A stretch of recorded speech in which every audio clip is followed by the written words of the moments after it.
Monsieur le Président de la République, ce dialogue est venu à son heure. Une année après l'exercice du pouvoir suprême par vous-même et par l'équipe qui vous seconde dans cette éminente mission. Le président Senghor définissait l'État moderne par 3 critères. Le premier, c'est des finances saines. Il disait le premier critère qui constitue le soubassement d'un État moderne, c'est des finances saines. Le second critère, c'est une administration organisée. Et le troisième, une justice indépendante. Voilà, selon le président Senghor, dont j'ai été l'élève, le disciple, comment se définissait à son niveau, et selon lui, l'État moderne. Dans le cadre d'une volonté commune partagée pour sortir des ornières du sous-développement, puisque le sous-développement se définit par les difficultés inhérentes à la vie quotidienne, et il n'existe pas un seul pays au monde où il n'y ait pas de problème de développement. Puisque le développement est un exercice continu, à composantes multiples, par étapes régulières, mais il est porté aussi par des institutions de toute république et de tout État, tous les empires et les royaumes, ensemble, la main dans la main, avec les 3 références que vous donnez souvent dans vos allocutions, Monsieur le Président de la République, c'est-à-dire la tolérance, la vision partagée, la solidarité et la volonté d'aller de l'avant par le partage des cœurs et des idées, des initiatives et des projets, et aussi par cette volonté commune de vivre ensemble dans un commun vouloir qui permette à chaque citoyen de bénéficier des droits et obligations qui sont les siennes, mais surtout, qui sont les siens, mais surtout, que chaque population soit consciente de ses devoirs, de ses obligations vis-à-vis de la communauté, respecter la loi, se soumettre à la loi, pour qu'ensemble, tout le monde, chacun, bénéficie justement des efforts et des résultats de ces efforts en matière de développement. Je vous remercie, Monsieur le Président de la République. En vous inspirant de cette posture du président Abdou Diouf au terme de nos travaux, sur tous les points de convergence, vous aurez inscrit votre nom au panthéon de l'histoire des dialogues politiques du Sénégal. Aussi, je voudrais également vous assurer que le Parti socialiste restera toujours chevillé à son attachement profond aux intérêts majeurs de notre pays qui seuls motivent notre démarche.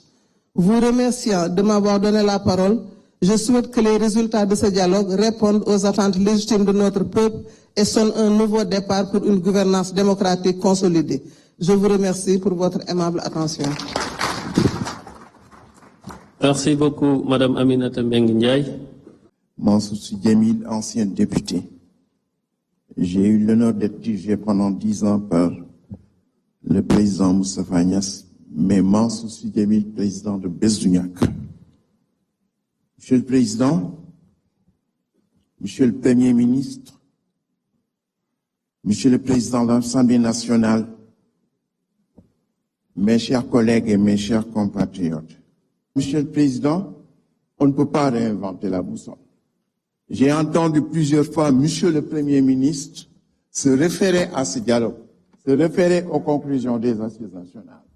Je voudrais qu'on dépoussière ce document-là et qu'on essaye, c'est un éternel recommencement, il est vrai, mais qu'on essaye de tirer profit de l'ensemble des questions qui ont été débattues pendant 1 an et demi.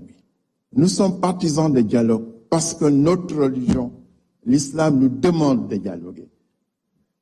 Allah subhanahu wa ta'ala dit au prophète, ñi nga nekkal na say nawle nanu wa shawirhum fil amri fa iza azamta fatawakkal ala Allah. Na nga leen di consulter, na nga diisoog ñoom, lu ñu la indi rek na nga ko wecceeg ñoom. Soo demee nag ba déglu ñëpp nag, waaw soo dégloo ñëpp, waaw fa boobu fu la lépp nekk. soo dégloo ñëpp fa tawakkal ala Allah na nga jël yëpp nga delloo ko yàlla mu décider wala nga gëmmu dóor comme su fekkee ni yaa ngi jox sa doom Nivaquine bu weex danga naan gëmmal naan fii nag yàlla daf ko wax ni que fa le deuxième fa la foofu la affaire bi yëpp nekk soo déglu arab mënoo ko dégg. Bon, Monsieur le Président, les résultats de ces consultations-là, su fekkee ni wéet nga ak sa bopp nga seet lan moo si gën nga gëmu dóor. Mesdames, Messieurs, permettez-moi de saluer d'emblée l'initiative de ce dialogue national. Malgré les turbulences, elle est un geste d'ouverture à magnifier. Nous, opposition républicaine, y prenons part, non par naïveté, mais par fidélité à nos principes, par foi en l'avenir et par amour pour notre patrie. Oui, le climat est tendu. Oui, il y a des arrestations, les restrictions de liberté interpellent. Mais justement, plus le contexte est difficile, plus le dialogue devient une nécessité. Refuser de dialoguer, c'est entretenir l'impasse. Y prendre part, c'est assumer sa part de responsabilité devant la nation. Ce dialogue s'organise autour de 3 axes que nous partageons. Le premier est celui des libertés publiques. Mais que vaut une démocratie où on arrête des opposants, où des journalistes, des chroniqueurs sont convoqués, parfois détenus pour avoir fait le travail? Nous appelons à un pacte national de pacification politique fondé sur la libération des détenus politiques, l'indépendance des médias et des procédures judiciaires perçues comme justes et impartiales. Le second axe porte sur le système électoral. Donnons réalité au statut de l'opposition et de son chef, donnons à la Sénat les moyens et l'indépendance qui s'imposent, et sur l'inscription des jeunes, l'inscription automatique des jeunes majeurs au fichier électoral, nous estimons qu'une telle réforme aux implications profondes doit faire l'objet de consensus forts. Mais au-delà des questions politiques, l'enjeu central de mon point de vue reste économique. Le Sénégal fait actuellement face à des pertes d'emploi, une dette croissante et une situation budgétaire préoccupante sur fond de vulnérabilité externe.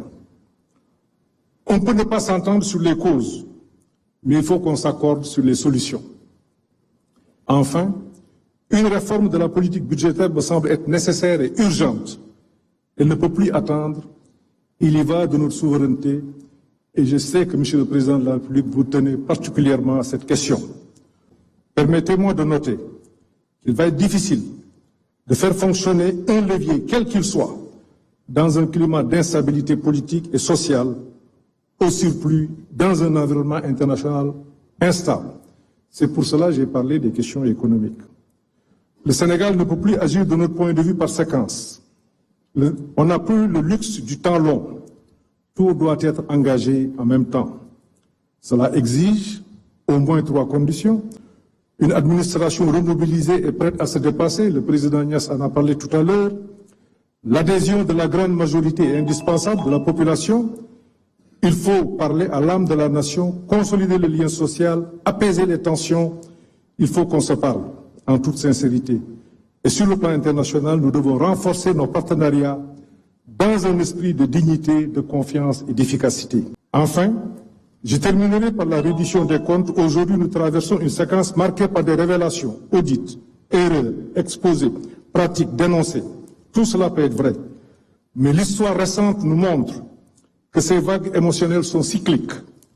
À chaque alternance, scandale, sanctions, oubli, et on recommence. Tirant les leçons, Monsieur le Président de la République, nous devons engager des réformes pour mieux protéger le patrimoine de l'État, au-delà des régimes et des contingences politiques. C'est ce qu'il faut au Sénégal. Monsieur le Président de la République, Je rêve d'un Sénégal où l'opposition est écoutée, pas écartée, où le débat est loyal, constructif, pas agressif, où la critique est utile, pas criminalisée. Le Sénégal a besoin de nous tous. Majorité, opposition, société civile, en un mot, toutes les forces vives. C'est ensemble que nous pouvons bâtir un avenir de stabilité, de progrès et de dignité. Je vous remercie de votre aimable attention.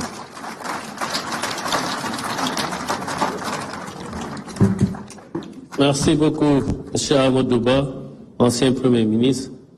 Monsieur le Président de la République, Monsieur le Premier ministre, Mesdames et Messieurs, les membres du Parlement, du gouvernement, Mesdames et Messieurs, chacun en ses titres et grades, je voudrais vous remercier d'être présents ici en ce moment historique pour notre pays, pour notre démocratie et pour notre République. Nous sommes convaincus que le dialogue est la meilleure forme de gestion des affaires publiques. Madame Aminata Mbengue l'a rappelé, Moustapha Niasse avant elle, nous sommes des disciples de Senghor. Nous croyons au dialogue. Le dialogue, c'est un banquet du donner et du recevoir. C'est la raison pour laquelle notre présence aujourd'hui en tant que membre de l'opposition est de faire en sorte qu'au sortir de nos échanges et de nos assises, nous parvenions à un Sénégal mieux dirigé, plus réconcilié. En ce sens, nous voudrions dire que venir au dialogue pour nous de l'opposition, c'est répondre à une invite pour que le Sénégal puisse changer et changer durablement. Le contexte dans lequel nous nous trouvons est un contexte difficile pour l'opposition. Certains l'ont rappelé. Les arrestations, les interpellations ne sont pas des méthodes qui peuvent permettre une gouvernance apaisée. À côté du djoub, du djoubel et du djoubanti, il faudra y ajouter, quelqu'un l'avait dit, un djoubo sincère et permanent. Ce djoubo permettra de dépasser les clivages. Ce djoubo permettra de pacifier les rapports. Ce djoubo nous permettra d'aller vers des réformes qui permettent une gouvernance apaisée, mais surtout efficace. Nous avions pensé que ce dialogue ne devrait pas être que politique. Il devrait être un dialogue qui porte sur les préoccupations des populations, c'est-à-dire un dialogue qui porte sur les questions sociales, sur les questions économiques, pour que le Sénégal puisse traverser les moments de difficulté que vivent les populations. Il est indéniable aujourd'hui que ce pays a des problèmes, que les populations vivent des difficultés. Il nous faut leur trouver des solutions viables. Nous voudrions vous demander qu'un certain nombre, Monsieur le Président, qu'un certain nombre de dispositions du Code électoral, que le respect des libertés, que la libération des détenus, qu'une conduite plus apaisée et plus civilisée de la reddition des comptes, que ces actions-là puissent être menées afin que dans la sérénité, nous puissions œuvrer pour un Sénégal de paix. Je voudrais, au nom de l'opposition, vous dire que nous sommes venus ici, aujourd'hui, en acteur de la pacification de l'espace politique. C'est la raison pour laquelle nous sommes d'accord pour que les réformes puissent être conduites au niveau du code électoral, au niveau de la Constitution, afin que nous puissions, au terme de nos assises, vivre un Sénégal nouveau, qui serait un havre de paix et de concorde, afin que nous puissions, ensemble, aller de l'avant. Monsieur Abdoulaye Daouda Diallo, ancien président du Conseil économique, social et environnemental. Monsieur le Président de la République, je ne vais pas faire un discours, je ne l'avais pas prévu. Je crois que le protocole a dû rattraper un peu la situation pour m'inviter. à prendre la parole. Donc, je la prendrai simplement pour vous remercier de votre invitation à mon endroit, tout en rappelant que je ne représente pas un parti. Je suis venu honorer l'invitation qui m'a été faite et je vous en remercie sincèrement d'avoir accepté de continuer justement et de mettre définitivement dans l'agenda politique national et justement cette journée nationale du dialogue. Je l'ai vu tout à l'heure à l'écran, effectivement, que nous travaillons pour l'avenir. Effectivement, ce dialogue doit le régir et il doit tout faire, effectivement, pour que ce pays continue d'être l'exception qu'il a toujours été.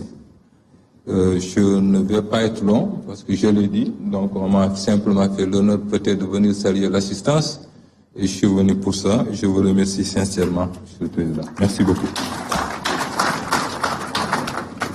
di rafetlu jotaay bi ndaxte politique expérience bu ndaw bi ñu ci yàlla may mooy waxtaan moom faaw mu am da ngeen di jàkkaarloo ba pare waxtaan wala ngeen waxtaan pour moytu jàkkaarloo.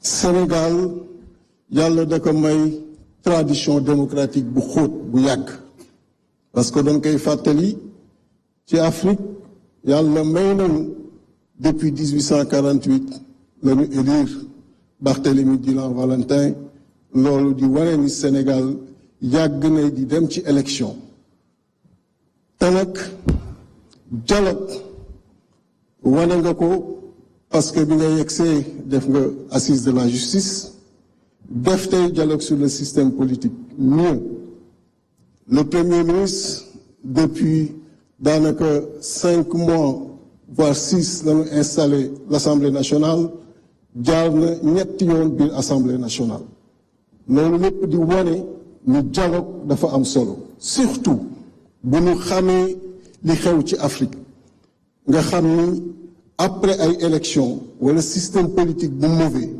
mooy indi instabilité te ci instabilité kenn mënu ci tabax réew ci stabilité rek nga ko mën tabaxee et yàlla def na malgré contexte bi ñu fi fekk muy contexte bu xaw a yéeme stabilité bi am après yóbbu na yoon commencé ubbeeku ba Sénégalais yi mën a comprendre démarche jubal jubanti bi mais également mën a xam ni ci dëgg rek la ñu mën defaree réew ñu indi patience bi war ak accompagnement bi war pour mën la accompagner ci mission bi nga xam ni moom nga nekk.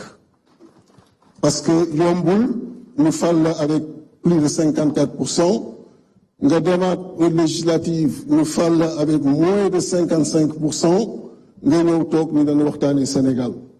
te nag question yi ñu soulevé muy parrainage kenn umpalewul ni ay préoccupation la te yàlla wane na présidentielle on était 93 à se présenter devant le Conseil constitutionnel parce que parrainage amoon na et pourtant élection législative parrainage amul il y a eu que 41 listes pour dire que loolu lu jar a waxtaanee la financement des partis politiques également yàgg nañ koy wax au niveau des oppositions qui se sont succédées je pense que yu jar a waxtaanee la heureusement ba nga ko ci dugalee surtout l'inscription automatique des jeunes qui ont l'âge de voter nga xam ne le plus souvent on ne respectait pas donc révision des listes ci année yi nga ko war defee donc je pense que loolu aussi lu am solo la et di leen gërëm di leen sant merci beaucoup ci invitation.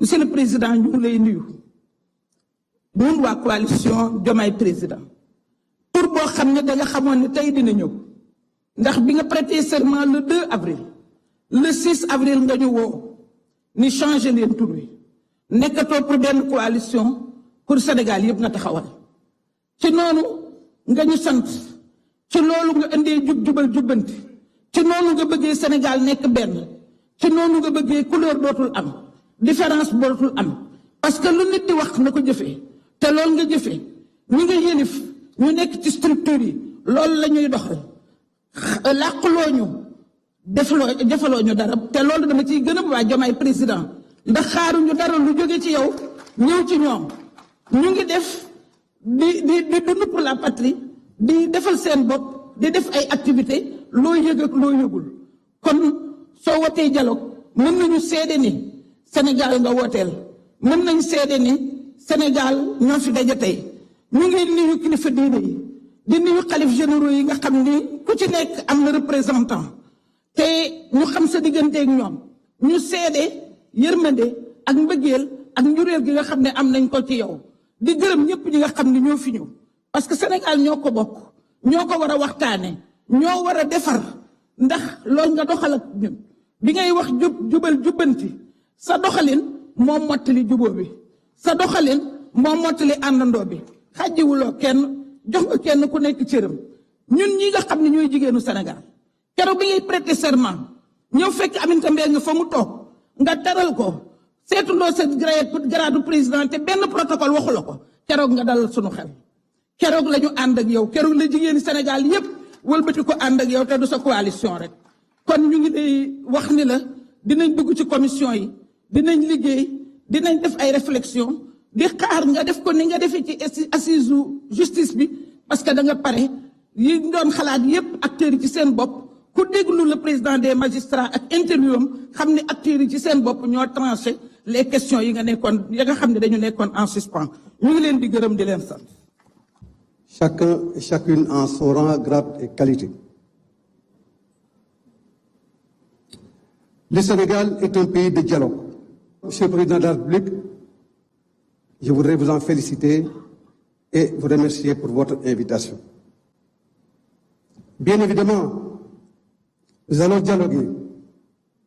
Mais nous dialoguons pourquoi? Nous dialoguons pour le Sénégal. Est-ce que vous êtes d'accord que nous dialoguons pour le Sénégal? Si nous dialoguons pour le Sénégal, nous devons dialoguer pour les Sénégalais. Et dialoguer pour les Sénégalais, c'est servir de manière exclusive les intérêts supérieurs de la nation sénégalaise. C'est la raison pour laquelle, Monsieur le Président de la République, vos actions depuis le début de votre magistère nous rassurent dans la trajectoire indiscutable des réformes à travers lesquelles vous ne ménagez aucun effort avec la majorité pour que le Sénégal constitue encore une fois un îlot de paix, un îlot de démocratie et un îlot de développement. Oui, Monsieur le Président de la République, nous dialoguons pour la démocratie, nous dialoguons pour le développement. Ce développement inclusif au service de chaque Sénégalaise et de chaque Sénégalais. C'est la raison pour laquelle nous espérons qu'au terme de cet ajournement qui nous réunit aujourd'hui, nous puissions, comme le disait le président Senghor, Kahin Kaha, construire dans le dialogue les bases et les socles de développement économique et social harmonieux de notre pays. Monsieur le Président de la République, permettez-moi, en ce moment solennel, de la trajectoire historique de l'évolution de notre pays, de dire ici avec force et pertinence combien il me plaît de saluer le combat héroïque du peuple sénégalais pour arriver à ce changement, à ces mutations, à ces transformations indispensables pour l'avenir de ce pays. Oui, Monsieur le Président de la République, après avoir salué votre contribution à cet égard, je voudrais saluer l'immensissime contribution du Premier ministre Ousmane Sonko pour que ce combat puisse réussir et puisque nous puissions atteindre les résultats à travers lesquels nous célébrons aujourd'hui ce dialogue. mbokk yi maa ngi leen di gërëm di leen sant di wax ne dialogue nag buñ ko waxee rek li président Senghor doon wax Kahin Kaha mooy nañu fexe ba ñëpp boole xol yi ci jàmm ak sutura ñu joxante loxo ngir Sénégal ndax Sénégal jar na lépp maa ngi leen di gërëm di leen sant asalaamaaleykum wa rahmatullah. Monsieur le Président de la République, Monsieur le Président de l'Assemblée nationale, Monsieur le Premier ministre, Mesdames et Messieurs, en vos rangs, grades et qualités, il est des moments dans la vie d'une nation où le silence devient une trahison, où l'évitement est une faute, où seule la vérité, dite avec courage, et avec dignité pour ouvrir les chemins de l'avenir. Et ce moment d'aujourd'hui en est un. Si nous sommes réunis ici, ce n'est ni pour meubler l'agenda républicain, ni pour prêter à une mise en scène institutionnelle. Nous sommes venus répondre par conviction et nous sommes venus répondre par devoir. Parce que l'écoute, la concertation et le respect de la vérité sont au cœur de notre ADN politique. Mais aussi parce que nous devons collectivement respecter l'intelligence des Sénégalais qui n'en peuvent plus des combines politiques, des promesses sans lendemain et des stratégies de diversion. Nous espérons vivement que l'esprit de ce dialogue ne sera pas dévoyé. C'est pourquoi nous attendons de ce dialogue un engagement sincère des autorités à tous les niveaux. Il est temps de changer de ton et d'abandonner les discours agressifs. La parole publique doit retrouver sa dignité. Le débat politique doit être assaini, purgé des injures et des insanités qui n'y ont pas leur place. Chaque parti doit assumer la responsabilité de maîtriser ses militants. À défaut, la justice devra jouer son rôle dans toute sa rigueur. Mais nous appelons à une justice véritablement indépendante, équitable et impartiale. Nous soutenons, Monsieur le Président de la République, sans réserve, le principe de la reddition des comptes. Mais ce principe doit rester un exercice de justice, non un instrument de violence, de vengeance ou un levier de communication politique. Il ne doit pas occulter l'essentiel, la précarité croissante, l'essoufflement économique, la jeunesse en quête d'avenir, les femmes en quête de reconnaissance, la diplomatie en recul, l'insécurité alimentaire, les périls qui menacent notre sécurité intérieure et notre défense. Monsieur le Président de la République, nul ne s'attendait à des miracles au bilan de votre première année de mandat, je vous l'accorde. Mais il est désormais temps de passer à l'action et de faire rayonner à nouveau notre pays au concert des nations. Cela fait 4 longues années que notre pays est prisonnier de tensions politiques qui ont fini de fragiliser les bases de notre économie et détourner l'attention des Sénégalais des vraies priorités. Il faut refermer cette parenthèse douloureuse et lancer des réformes structurelles dans les secteurs vitaux. Éducation, santé, équité sociale, agriculture, élevage et j'en passe, industrie. Je vous propose d'organiser des États généraux pour la relance économique afin de réinventer notre modèle. Je saisis cette tribune pour porter un plaidoyer fort en faveur du secteur privé, formel comme informel. Il est temps de le replacer au cœur des priorités économiques. C'est votre meilleur allié, Monsieur le Président. Mesdames et Messieurs, en abordant les questions de la démocratie, des libertés fondamentales, le processus électoral et les réformes nécessaires, nous tenons là une opportunité précieuse de refonder notre système démocratique sur des bases plus justes, plus solides et plus inclusives. Mais cette refondation sera incomplète si elle ne s'accompagne pas d'un véritable renforcement de la place des femmes dans l'espace politique. Notre sous-représentation dans les sphères de décision est une réelle défaillance démocratique. Une démocratie sans les femmes est une démocratie amputée, Monsieur le Président de la République. Je salue la présence responsable de la société civile et de l'opposition. Opposition qui, comme vous pouvez le constater, n'a rien de résiduel. Elle est vivante, elle est consciente, elle est exigeante. Mais cette responsabilité, mes chers collègues de l'opposition, nous oblige. Car le peuple ne pardonnera plus les marchandages obscurs, les postures opportunistes ou les logiques d'appareil. Il y a un temps pour la politique et un temps pour la construction nationale. En fait, le temps de la rupture est arrivé. Et c'est pourquoi nous devons réaffirmer notre engagement exclusif au service du citoyen. J'appelle à un renouveau politique et générationnel, fondé sur la compétence, l'éthique et le courage d'agir. Cela ne nous empêchera jamais de garder notre liberté de ton, ni d'assumer notre rôle de sentinelle vigilante. Je vous remercie de votre aimable attention. Merci, honorable. Il y a le temps de la politique, mais il y a le chrono au dialogue national. Je vous remercie. li ñu fi andi tey comme ni ko sama prédécesseur yi waxee c'est le président de la République moom moo woote dialogue. Nous, en ce qui nous concerne, le Parti de l'Unité du Rassemblement, avec son président, Seydi Mouhamadou Moustapha Sy, dialogue yi fi jàll bokkuñu ci woon. Nous n'avions pas jugé opportun d'y participer. Parce que nañu ko tëggee woon nañu ko bëggoon doxale tax na ba bëgguñu ci woon bokk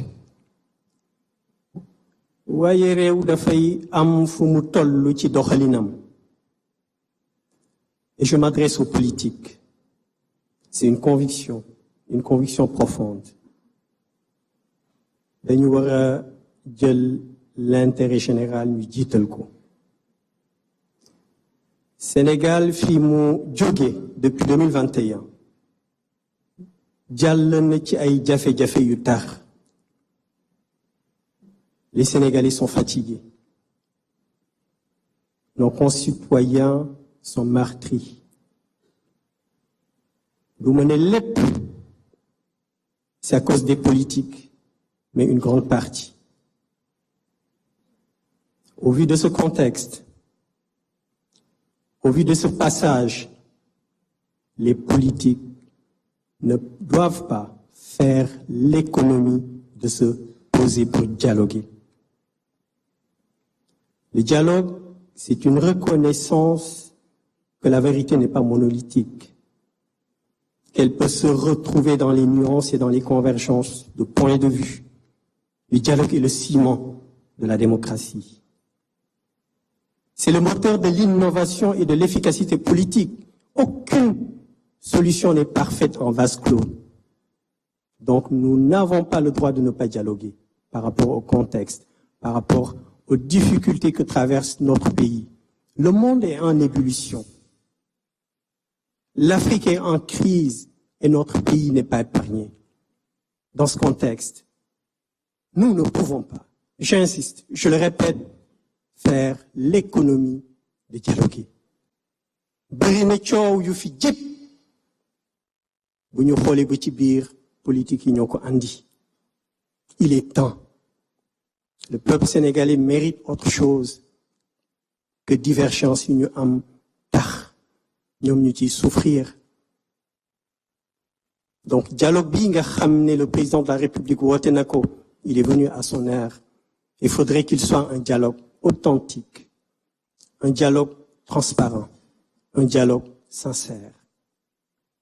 Li fi jóge wax ci jóge ci consensus ñu war ko appliquer ngir njariñu askan bi. Fi may daanelee moo di politique yi, je reviens puisque les politiques occupent trop de place dans cette société. Certes ñoom ñooy jiite, certes ñoom la askan bi wóolu, certes ñoom ñoo yore alalu askan bi, waaye war nañu libérer un peu de place pour permettre à une stabilité. Et politiciens yi nga xam ne nii ba ñu ne dañuy def politique dañuy jiital intérêt général, jot na nag fi mu nekk ñu bàyyi xel wax boobu. Les intérêts crypto-personnels ñu fàtte ko teg ko de côté, xam ne askan bi moo soxla, askan bi sonn na, boo jot na ñu booloo def bloc dimbali askanu Sénégal. Wasalaamaaleykum wa rahmatullah. ñëpp ñi nga xam ne daal ñëw nañu wuy si woote président de la République maa ngi leen di nuyu. Monsieur le Président, da nga def lu am solo mooy woote. ku woote nag li mu bëgg mooy ñu wuyu ko. kon ñu wuyu jaar nañu gërëm leen. te ñu ëpp ci ñi wuyu mooy ñi nga xam ne ñoo masoon jiite réew mi. jamono Senghor ak Abdou Diouf dañ daan woote. jamono président Abdoulaye Wade dañ daan woote. jamono président Macky Sall dañ daan woote. nit ñi di wuyu. ñeneen ñi ci des mooy ñi bëgg a toog ëllëg te bëgg nañu ëllëg bu ñu wootee ñu wuyu leen kon jaadu na ñuy dépasser yenn yi di toog di waxtaan donte bokkuñu ay xalaat Sénégal noo ko moom noo ko bokk te noo koy defar moo waral ñuy toog di waxtaan ndax waxtaanee jur jubóogu sax guddi bu lépp nee selaw boo amul jàmm doo nelaw nañu àndandoo kon bokk jëmu ngir suñu raaya du lemu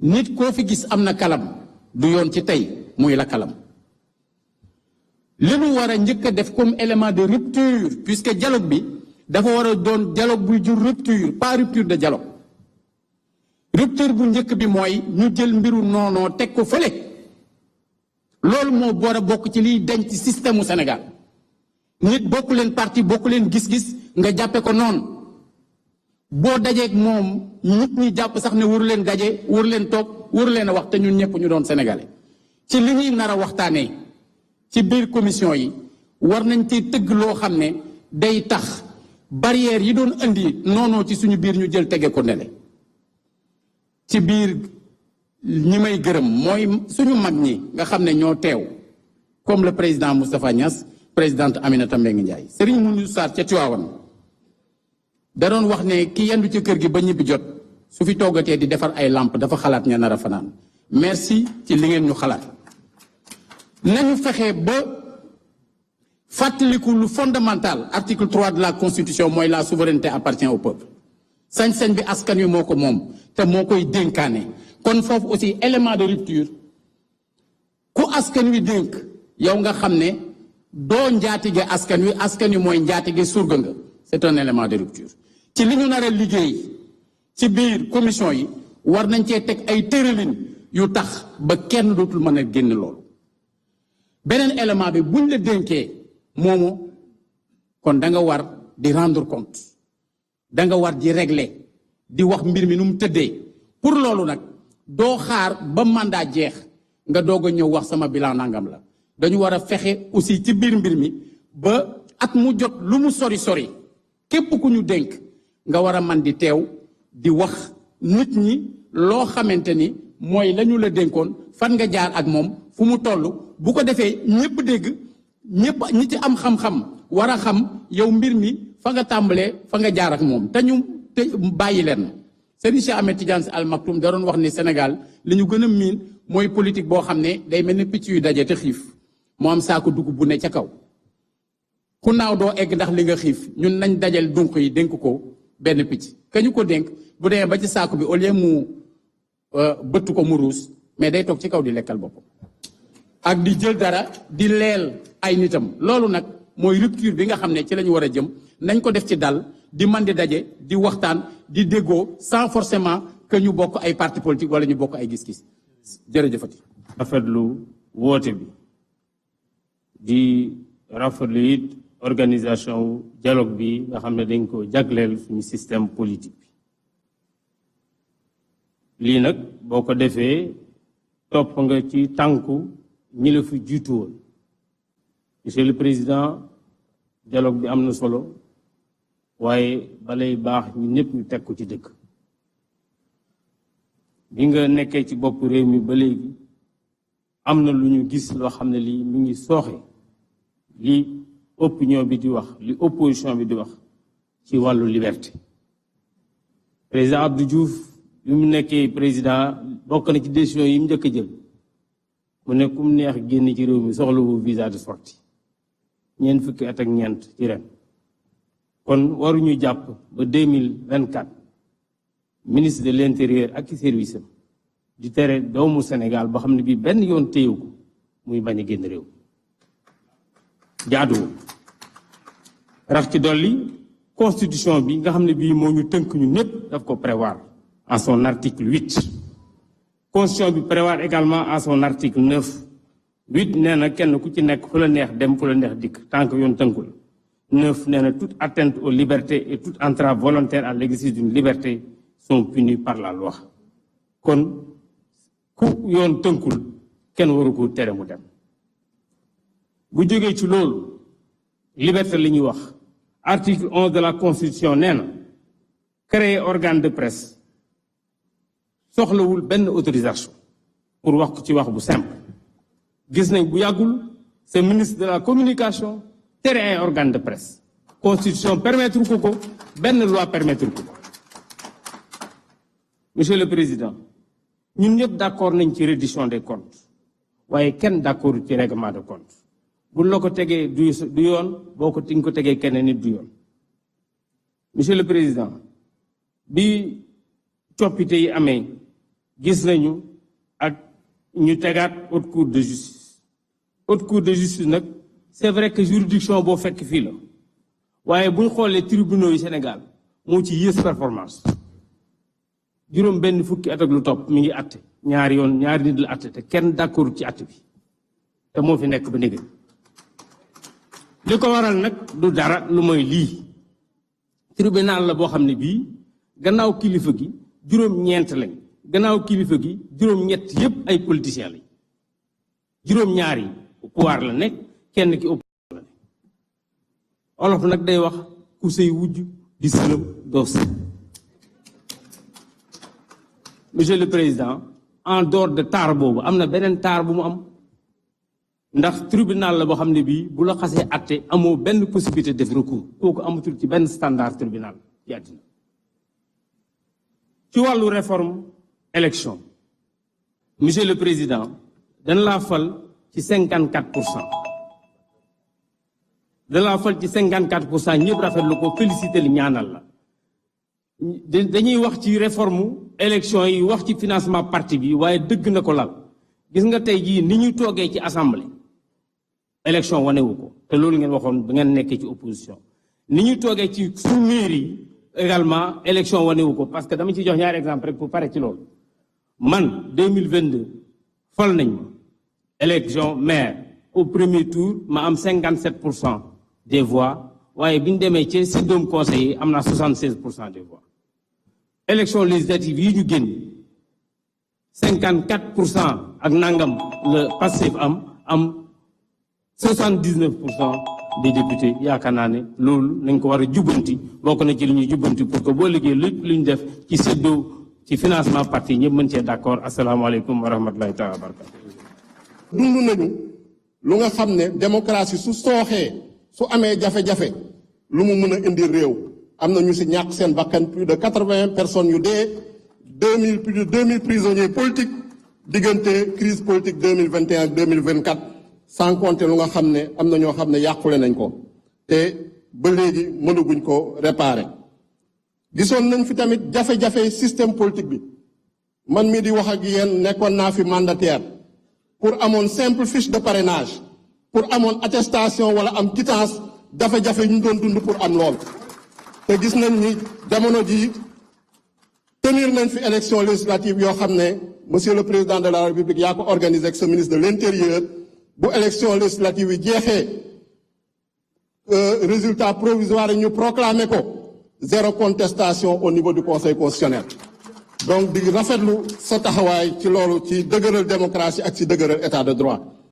leneen li wax nañ ni système électoral bi effectivement jafe-jafe yi am na ci war nañ ko mun a parfaire luñ ci mën a parfaire nag bëri na parce que effectivement wax nañ ko Sénégal modèle démocratique la système bi moo permettre ñu am ay alternance waaye am na loo xam ne war nañ ko ci soppi mooy lu ñuy wax refondation vraiment de ce système démocratique de cet état de droit. lu ñu ci gis ci dialogue bi nag dal na suñu xel parce que dialogue bi ci approche bi c'est un dialogue inclusif c'est un dialogue participatif aussi bien dans la forme que le fond suñu neewee dans la forme TDR yi yónnee nañ ko parti politique yépp yónnee nañ ko société civile yónnee nañ ko secteur privé ku nekk ñu jox la weer nga joxe ci sa xalaat loolu gisuñu ko fi woon. su fekkee également dans la participation tey ku xool salle bi xam diversité ne Sénégal yépp a fi teew donc loolu également dal na suñu xel. lu ci des nag ban façon dialogue nañu bëgg ñun parti Pastef ak suñuy alliés yi nga xam ne ñoo ngi nekk coalition Diomaye président bëgg nañu dialogue boo xam ne du ñu naxante bëgg nañ dialogue boo xam ne si dëgg nañ koy lal bëgg nañ dialogue boo xam ne du nekk dialogue fourre-tout bu nga xam ne dañu bëgg ci benn semaine ñu bëgg cee waxtaane économie bëgg cee waxtaane environnement bëgg cee waxtaane culture bëgg cee waxtaane social bëgg cee waxtaane diplomatie loolu suñ ko bëggee dañuy naxante parce que mënul nekk. dialogue bii dafa am ay TDR yoo xam ne dafa am ay objectifs précis dafa am ay vraiment méthodologie bu précise te ñoo ngi gis ci démarche boobu loolu mooy indi efficacité loolu nañu soxla rigueur nañu soxla ak méthode. lu ñu bëgg tamit mooy dialogue boo xam ne du doon benn dialogue alibi dialogue prétexte boo xam ne dañ ciy jéem a lal ay deal politicien pour fexe maanaam lu ñuy woowee réduction des comptes wala lu ñuy woowee transparence ñu jëm see rëcc. képp ku nga xam ne ngay politicien képp ku nga xam ne tey amoon nga lu nga gérer tey ñëpp a war a yem l'égalité des citoyens devant la loi tu dois rendre compte loolu waruñu ko dialoguer waruñu se transiger. si loolu nañuy jeexalee dina en tout cas en tant que parti Pastef ñun nañu def lépp lu nga xam ne moo ñu war pour dialogue bi ñu indi ci ay consensus lu loo xam ne nag ay désaccord la ñu delloo ko peuple bi tranché ko par le biais des élections loo xam ne d'accord ñu ko ñu delloo ko justice tranché ko donc ñoo ngi gërëm ñëpp di sant ñëpp jërëjëf. Merci. Je prends la parole au nom des maires chefs-lieux de région qui ont été invités par Monsieur le Président de la République. Et je me fais le porte-voix de ces maires qui sont présents dans la salle. Monsieur le Président de la République, répondre à votre invitation a été une exigence républicaine parce que vous avez été vous-même l'inspirateur du respect des valeurs républicaines. Ce dialogue que nous commémorons aujourd'hui le 28 est consacré par votre prédécesseur. Dans le respect des us républicains, vous avez voulu le continuer et c'est avec plaisir que c'était un devoir pour chaque citoyen sénégalais d'être là. Nous souhaitons vivement un dialogue des territoires parce que nous sommes la dernière frange d'une politique de décentralisation qui permet au quotidien de mieux gérer les préoccupations des Sénégalais. D'un autre côté, puisqu'il s'agit d'un dialogue politique et pour rester dans les thématiques qui ont été soulevées, nous pensons aussi qu'il y a des sujets sur lesquels l'approche doit prendre en compte certaines spécificités. Particulièrement, je viens d'une région, Kolda, où quand nous parlerons un jour de l'automaticité de l'inscription sur les fichiers électoraux d'un jeune Sénégalais qui arrive à la majorité, je vais être confronté à une situation où moi, fils de Kolda, il m'est demandé des efforts supplémentaires pour prouver ma nationalité sénégalaise. Et une approche novatrice doit être faite pour que nous nous sentions autant sénégalais que les autres Sénégalais. Nous devons sécuriser l'état civil dans nos collectivités, surtout celles qui sont limitrophes, où les consonances des noms peuvent amener à une confusion sur les appartenances à des nations qui sont limitrophes du Sénégal. Et c'est pourquoi nous allons apporter ces contributions dans le cadre des thématiques qui vont être développées tout à l'heure. De la même manière, Monsieur le Président de la République, il est bon que la réflexion qui a été faite autour des partis politiques puisse ne pas exclure les deux dernières générations de présidents de la République que nous avons eues. Le président Macky Sall, comme vous-même, venez de forces émergentes, c'est-à-dire de partis politiques qui sont nés et qui, en moins d'une dizaine d'années, ont pu conquérir le pouvoir. Donc, c'est vrai qu'il faut réformer, mais nous pensons que des mécanismes comme la tenue des obligations administratives de la vie des partis politiques, comme de leurs obligations de déclaration, peuvent permettre de trouver des mécanismes d'assainissement dans le cadre des rapports entre les partis politiques et l'État central. Par ailleurs, Monsieur le Président, moi je voudrais personnellement vous dire que notre pays a une situation où les relations sont cristallisées depuis 2021. Il est vrai que c'est une situation difficile, où deux Sénégal peuvent se faire face et continuer à se faire face. Moi je milite pour une réconciliation nationale. Vous ne pouvez pas faire moins que Mandela dans cette affaire. Au nom de la vérité, au nom des leçons que nous devons laisser aux générations à venir, nous devons affronter nos propres tares, Monsieur le Président de la République. Faisons face à cette violence que nous avons connue entre 2021 et 2024 et nous pouvons faire face. D'un autre côté, le Premier ministre a dit hier que depuis plus d'un an, certains partenaires multilatéraux ne donnent pas leur participation au processus de développement de notre pays. Donc il est bon aussi qu'on puisse penser à une relance économique. Vous pouvez rassurer les opérateurs économiques et au nom de ça, nous pouvons en parler. Enfin, Monsieur le Président de la République, nous devons nous inspirer de nos religieux. Nous, les politiques, nous ne pouvons pas faire moins que nos religieux. Arrêtons de nous bagarrer alors qu'eux, ils nous montrent un comportement chevaleresque dans le cadre de la vie de la nation. Je vous remercie. Lu fi fas ba tëye ko ba mu dëgër bu kenn fekki Lamine Kouré gi ne góor ga ñaam boppam ca ba waxagul ñun ko tax mu ne bu waxee wax jaa ko moom yow la yàlla jiital noo ngi lay ñaax nag géwél day ñaax géwél du woy du la wax lool du la jey du fen da lay fàttali sa bopp wax la sa bopp wax la nga war a def musuñu fee way benn président bu def jaloore rek ñun la jaloore ngi yaa ko def liñ lay fàttali daal di la ko dénk te xam na ni yaa ngi ci bul gestu na nga jëlale fi nga jaar boo fàttali ko musiba am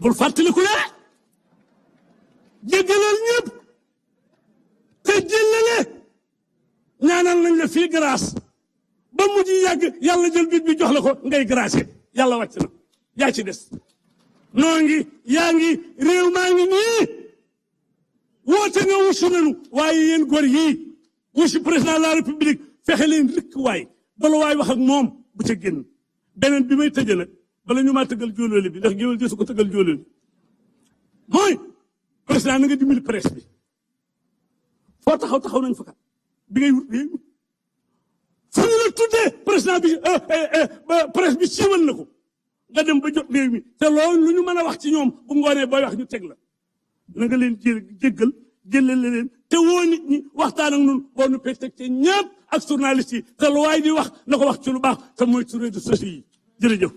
sama xel day dal ci bi ma gisee ne ñëpp ñëw nañ wuyu si muy majorité muy opposition muy société civile muy acteur culturel muy autorité religieuse ak coutumière muy artistes yi muy ñëpp waaye rawatina ñu ànd ceeg ñoo xamante ne xëy na xaaratuñu leen noonu sax ñuy déranger wu ci waxtaan gu toll nii waaye ñëw jëmmale ko seen présence ma bëgg ci ndokkale bu baax a baax le président Moustapha Niass ak le président ak la présidente madame Aminata Mbengue Ndiaye.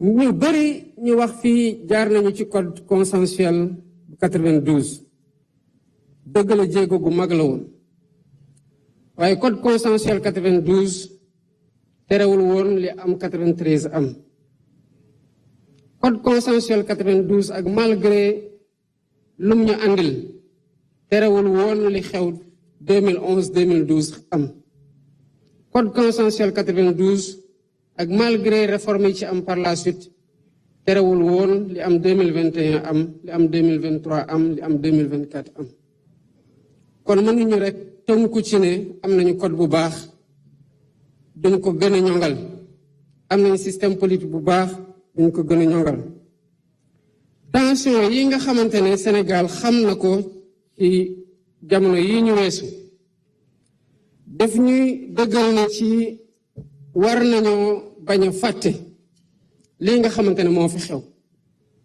càmbar ko ba xool lan moo ko waral lan moo ci desandi lan lañu war a gën a ñongal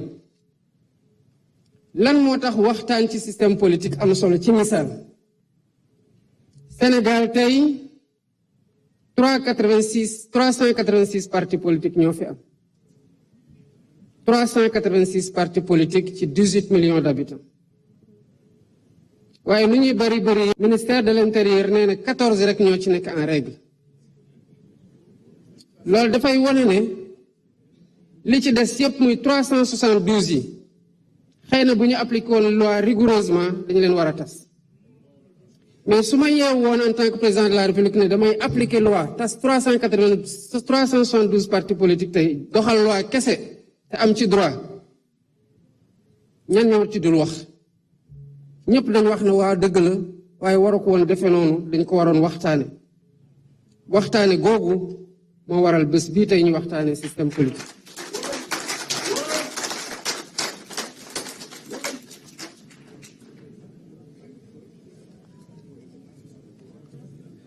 lii ci rafetlu nag ci waxtaan gi mooy heureusement alhamdulilah rabil alamin benn élection jegewul kon xëy na kenn du wax ne élection yaa ngi waaj a jege moo tax mu bëgg a def nii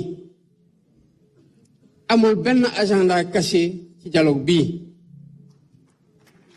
lii tukkee ci lu ñuy waxtaanee fii yéen a koy waxtaanee yéen a koy tënk ci lépp loo xamante ne am ngeen ci consensus bu soobee yàlla dinañ ko appliquer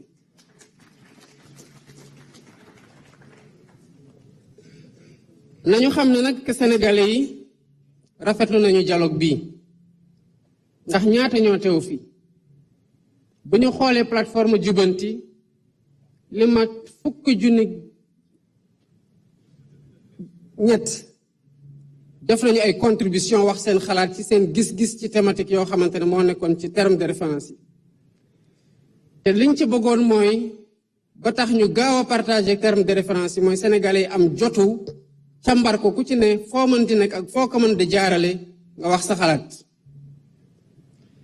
loolu nag dafay wone que am na li sénégalais yi di xaar ci acteurs politiques yi waaye rawatina ci résultat dialogue bii muy rafetlu nañ teewaayu ñëpp ñi nga xamante ne ñëw nañu fekkee dialogue bi muy encouragement ci seen participation waaye tamit soñaate la woote ci sens des responsabilités ngir nit ñi mën a war a mën a am écoute maanaam déglu ubbeeku ci waxtaan gi pour ñu mën a am ay consensus yoo xamante ne buñ ci jógee mu féete ñu gannaaw ba ñu doon loo xamante ne dañ koy soxla waxtaane waat parce que fekk ne jur na jëye bu pare bu ñu dee wax dialogue en temps de paix justement c'est pour moytu dem ba nekk ci ndigg sa rëxal doon doo xool nañ ka lañ ciy génne il est bien possible ñu waxtaan ci bi jàmm amee pour fagaru jàmm jooj ñu bañ ko ñàkk maa ngi tamit sant ñëpp ñi nga xamante ne ñëw nañu teewee dialogue bii